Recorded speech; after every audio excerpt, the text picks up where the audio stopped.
Good morning students. आज हम करेंगे question number 9 of exercise 8.2। Question is Arun bought a pair of skates at a sale where the discount given was 20%। If the amount he pays is ₹1600 find the marked price. ठीक है, देखिए question क्या है कि अरुण ने स्केट्स का pair लिया, ठीक है, सेल में से सेल लगी हुई थी, वहाँ से उसने स्केट्स का एक पेयर लिया। वहाँ पर उसको डिस्काउंट कितना मिला? 20% का 20% डिस्काउंट मिला। इफ़ द अमाउंट ही पे इज़ ₹1600। अब उसने कितनी पेमेंट कर दी? 1600 की।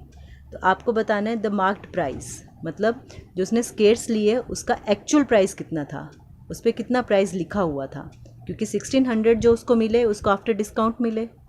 ठीक है, तो हम मान लेते हैं कि let the marked price be X. हम मान लेते हैं कि मार्क्ड प्राइस क्या है? एक्स है।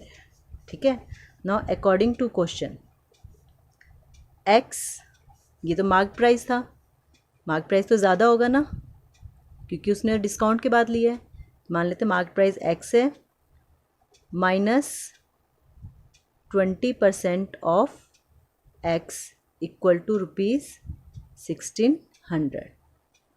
ठीक है, मार्क प्राइस देखिए एक्स है उसका स्केट्स का, उस पर एक्स प्राइस जो हमने लेट कर लिया। ठीक है, उसमें से हमने डिस्काउंट जो है वो माइनस कर दिया, 20% डिस्काउंट मिला। 20% किसका? 20% ऑफ मार्क प्राइस का।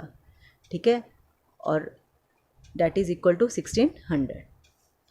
तो this implies X minus 20/100, 20% 20/100 multiply by X equal to 1600। 0 से 0 कैंसिल कर दिया, 2 1 ज़ा 2, 2 5 ज़ा 10।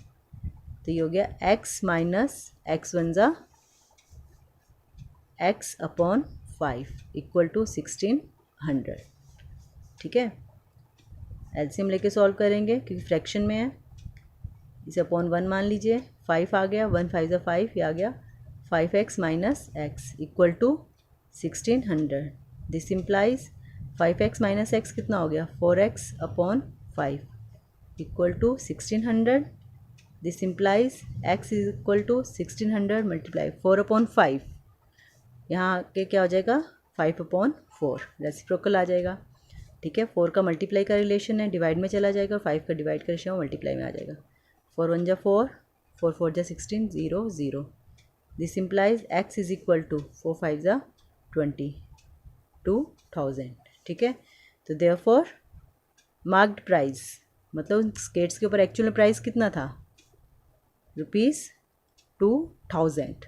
ठीक है, 2000 रुपीज़ के स्केट्स से 20% डिस्काउंट मिला, तो इसीलिए उसने जो है कितने रुपीज़ जो है उसमें रुपीज़ पे किए? 1600 रुपीज़ पे किए। आगे बात समझ में? Now the next question is I purchase a hair dryer for ₹5400 including 8% VAT. मैंने एक हेयर ड्रायर ख़रीदा, कितने का? 5400 का, और उसमें क्या वैट 8% वैट भी एडिड है, इंक्लूडेड है। Find the price before VAT was added. VAT होता है वैल्यू एडिड टैक्स, टैक्स लगने से पहले उसका प्राइस कितना था वो आपको बताना है। ठीक है, तो मीन्स आपको मार्क प्राइस बताना है। ठीक है, तो क्वेश्चन नंबर 10 आप मान लेंगे let the marked price be x. आप मान लेंगे कि उस हेयर ड्रायर का प्राइस जो था कितना था? एक्स था। ठीक है, अब नाउ अकॉर्डिंग टू क्वेश्चन 5400 क्या है जो उसने पेमेंट की? ठीक है, इंक्लूडिंग टैक्स, वैट के साथ जो पेमेंट की। ठीक है, अब मार्केट प्राइस आपने एक्स मान लिए, तो एक्स प्लस टैक्स कितना लगा? 8%। किसका? 8% ऑफ एक्स का, that is equal to this. This implies x plus 8% means 8/100 multiply by x equal to ₹5400। ठीक है, this implies x plus 8x/100 equal to ₹5400। this implies, अब देखिए कैंसिल हो रहा है, चलो आगे सॉल्व कर लेते हैं। इसको अपॉन 1 मान लीजिए, 1 और 100 एलसीएम आ गया 100, ये आ गया 100x plus 8x equal to ₹5400। This implies 100 plus 8 कितना आ गया 108 upon 100x equal to ₹5400। This implies x is equal to ₹5400 multiply by 108 upon 100 आ गया 100 अपॉन 108। ठीक है, अब कैंसिल कर दीजिए इसे। 2 5 ज़ा 10, 2 4 ज़ा 8,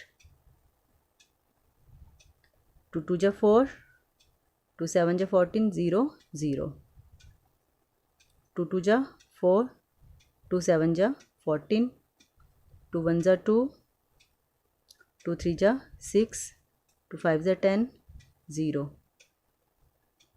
3 से कर लेते हैं। 3 9 ज़ा 27, 3 4 ज़ा 12, 15 आ गया अगेन। 3 4 ज़ा 12, 3 4 ज़ा 12, 15, 3 5 ज़ा 15, 0, 9 1 ज़ा 9, 9 5 ज़ा 45, 0। ये क्या आ गया? This implies x is equal to 50 multiply by 100।